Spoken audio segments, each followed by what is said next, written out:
Hi, I am Sujoy and today I am going to take you through VBA Day 3 session. So today we are going to discuss the following: ways of calling a function, optional parameters, byval and ByRef, if statement, single line and multi-line. Then we are going to see this option compare text compiler directive, and finally recursive functions. Now look at this subprocedure. So I am calling a sum function and I am holding the output in this variable. So what sum is doing is that it is summing three numbers and returning the result. So if I execute this, I'll get 6. So this is one way of calling a function, that I am holding the output value in a variable. Now there is another way of calling a function. So I may choose to ignore the output, the result, whatever the function returns. So in that case, I would simply write call and let me execute it. So it simply goes here, executes, and it does not show any result. So there are circumstances when we might need to simply ignore the result of a function. So the syntax is, you use call and followed by the name of the function, followed by a parenthesis and all the parameters.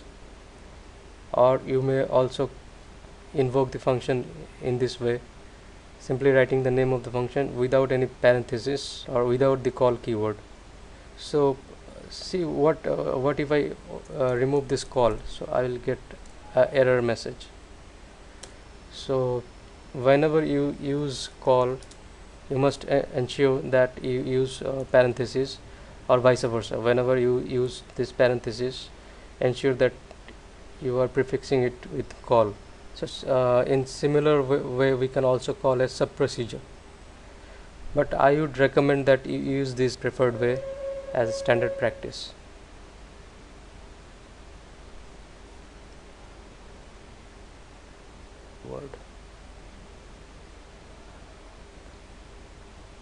Let me execute and show it to you what it returns.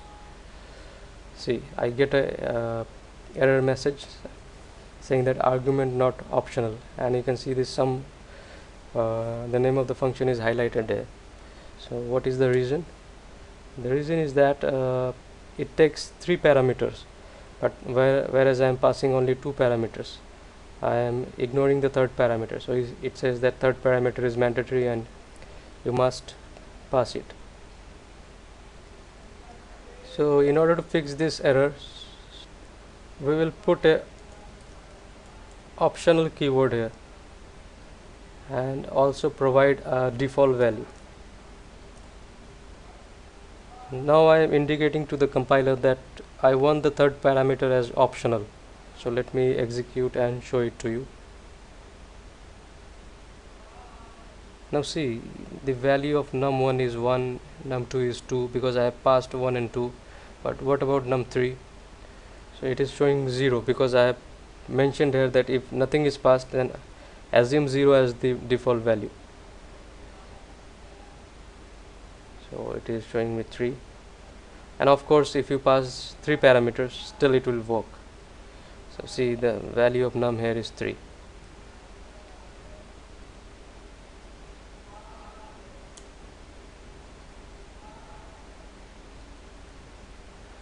So you can put multiple optional parameters.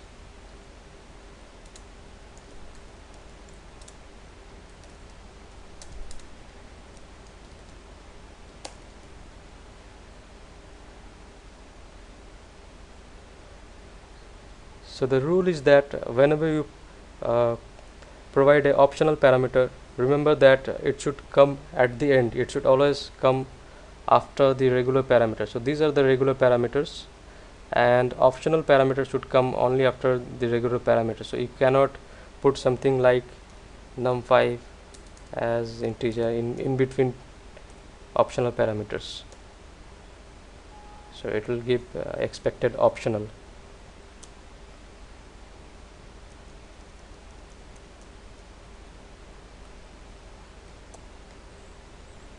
Another thing is that it is not mandatory to provide this default value.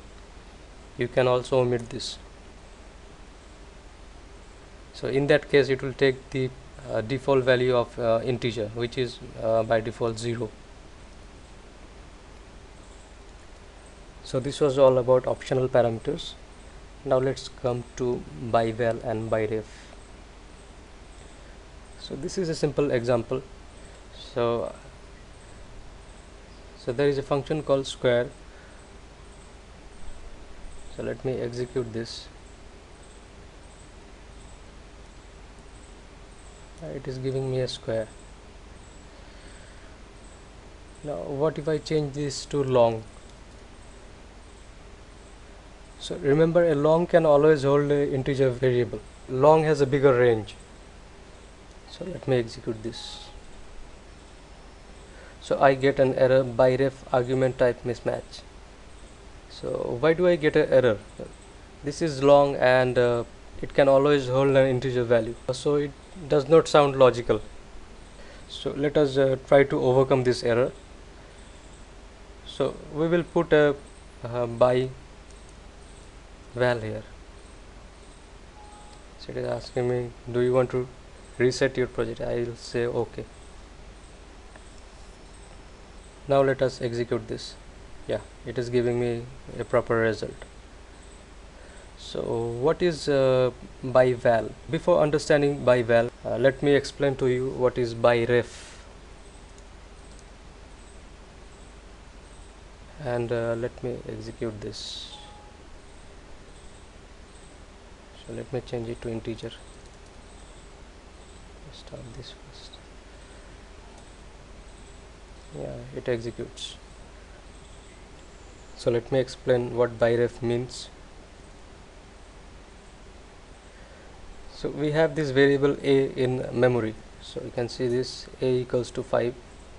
So memory location a holds 5, and when we call this function square of a, actually what happens is that this value z also refers to the same memory location a. So you can say like it is a or z. So both of these refers to the same memory location, integer of 2 bytes. So what happens if I change the value of z here? So before that, need z, we want to see what is a here. So let me execute this. First I get a square, which is 25, and then I get 5. But what if I change the value of z here to 99? Now let us see. First I get 25 and 99. So I am updating the value of z here, but a is also getting updated. So why is that so? So as I just explained, so this is the feature of ByRef. So in ByRef, both a and z are referring to the same memory location. So if I make a change in the variable z in this function, so it should also get reflected in the parent function here in a. So if I make it to byval, now it should not happen. 25 and we should get 5. Yes, let me show you once again. ByRef, we get 25 and we get 99. So that is the difference between byval and ByRef. So by default it's ByRef. So if you do not mention anything, so remember initially what error message we got. So when we had made it as long, so we get ByRef argument type mismatch, because the default parameter passing option is ByRef. So even if you do not mention anything, so it would be ByRef.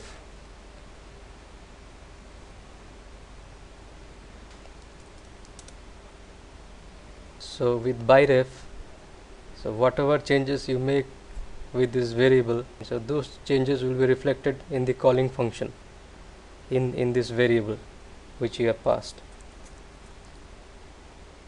But that is not the case with byval. So if I execute this parent function, see, z is changing to 99, but still I would get 5.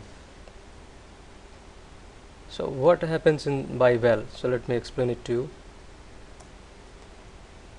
So remember, in ByRef, both the variables a and z were using the same memory location, but in case of byval, so a new memory location is created for z. So the value of a will get copied to value of z, which is of, here in this case it is of type long, integer, sorry, and so let me make it long. So z will have 4 bytes in memory if z is of type long, and the value of a will get copied to value of z. So if you make changes in value of z, so it will not get reflected in the calling function in value of a. So that is what is happening here. So we are making a change in value of z here, but that is not reflecting in value of a. So this was all about byval and ByRef. So as a standard practice, I would recommend that you always try to put byval whenever you write a function. Now let us come to if statement. So look at this example. So this is how we write a if statement. If followed by the condition which the compiler will check, then the action that you want to perform. So in a single line if, there should be a single statement here, else the action that you want to perform if the condition is false. So this else part is optional. So let me execute it and show it. So but before that, let me make I as -5.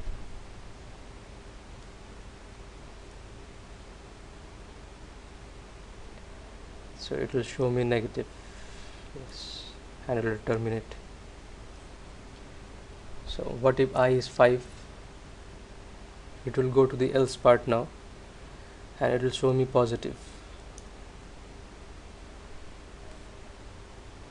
But what about if I is 0? The else part will execute, but I don't want to execute the else part. I want something like it should show me a message like I is equals to 0. So for that I need a multi-line if statement. So this is an example of multi-line if statement. So let me execute this.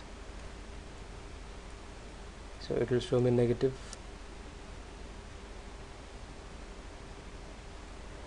and if I make I 0, now see what happens. If I greater than 0, it will skip, and now it will go to the else part, then it will show me 0. So this is the advantage of multi-line if statement over single line if statement. So in multi-line if statement, you can have multiple statements within each block. Let me execute it and I will show you. So it will show a message box like negative, then it will make I as positive. Now it will show a message box. So you can have multiple statements within each block in multi-line if. Similarly, you can also have multiple else ifs. So you can check multiple condition in multi-line. See, I have written this multiple else if. So this is basically the difference between single line and multi-line if statement. In single line, you can have only if statement followed by a single executable statement and the else part. So this else part is optional, so you cannot have anything more than this. But in a multi-line if statement, you can have multiple lines within each block. You can check multiple conditions through else if. So first if condition will be checked. If it is true, then this will be executed, and then it will terminate. It will come to this line directly. Or if else if part, or if this is false, then it will check the second condition, and again if this is false, it will go and check the third condition, and so on. So you can have multiple else if within a multi-line if statement. So this was about if statement. Now let us see something different here. So what if I make it Bob?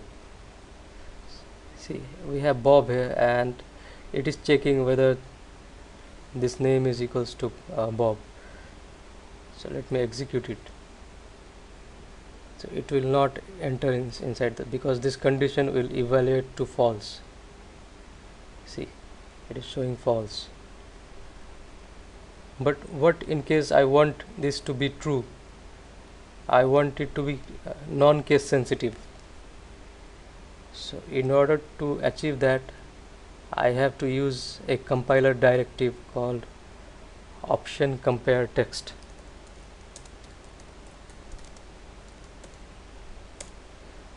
Remember, compiler directives are always placed on the very top of a module, and it applies to the entire module. OptionComparedText tells the compiler that whenever you compare two text, try to compare them without considering their case.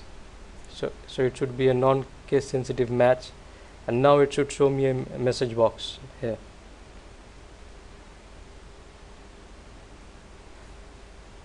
Yes.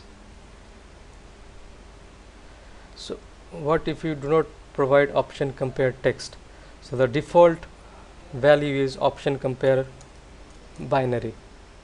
So even if you provide it, or if you do not provide this line, so the default behavior will be OptionCompare binary. So in binary it is a case sensitive match, whereas in text it is a non-case sensitive match. Now let me explain to you what are recursive functions. So here I have written one recursive function. So what this function does is that it returns me the sum of all natural numbers up to 5. So whatever number I pass here, so it will return me the sum of all natural numbers up to that number. So 1 plus 2 plus 3 plus 4 plus 5. So what does it make? So let us see. So it becomes 15. So how does it work? So let me explain to you. So a recursive function is a function which calls itself. See this function I have written, recursive sum. This function is calling itself inside the function. So there has to be a terminating condition. So we will see that. So let me execute this. So num holds 5 now. It is checking if num greater than 0. Yes, it is calling the same function with parameter num minus 1. So 5 minus 1, 4. Now what happens is that num is 4, so it is calling 4 plus recursive sum 4 minus 1, 3. So basically what is happening, let me stop this and show it to you. Basically what is happening here is that we are calling recursive sum 5. Now recursive sum 5 is calling 5 plus recursive sum 4, num plus recursive sum num minus 1. Now recursive sum 4 is calling 4 plus recursive sum 3. Now similarly this portion recursive sum 3, so when it gets called, so it will get replaced by this 3 plus recursive sum 2. Now in this when it gets called, so it will get replaced by 2 plus recursive sum 1, and finally 1 plus recursive sum 0. So when I call recursive sum 0, it will simply terminate. So finally what we get here is a sum of all natural numbers up to the given number. So let me execute this and show you. So recursive sum is calling 5 plus recursive sum 4. 4 plus 3 is so big. The moment num becomes 0, so here, so it has been called with a parameter 0. Now it does not enter into this if block, so it simply terminates, and all the function calls terminates one by one, and we get 15.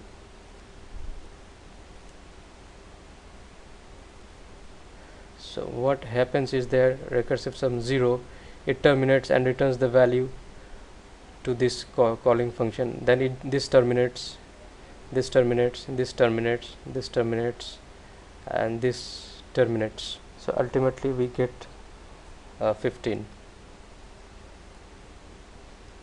He can perform various operations with recursive functions. So instead of sum, suppose you want a multiplication of natural numbers up till 5, so you can also get that. Sorry, in that case I have to put the terminating condition as num greater than 1, because if you multiply with 0, it becomes 0. So what is the error here? So I have to put a else statement here, else num equals to 1.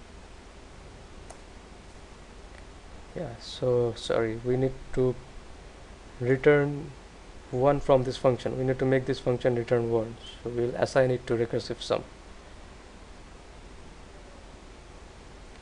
Let me execute this. Yeah, we get 120. So this is basically a factorial of 5. So this was all about recursive functions. Practice the assignment session that is associated with this video. That's all for today. Thanks for listening.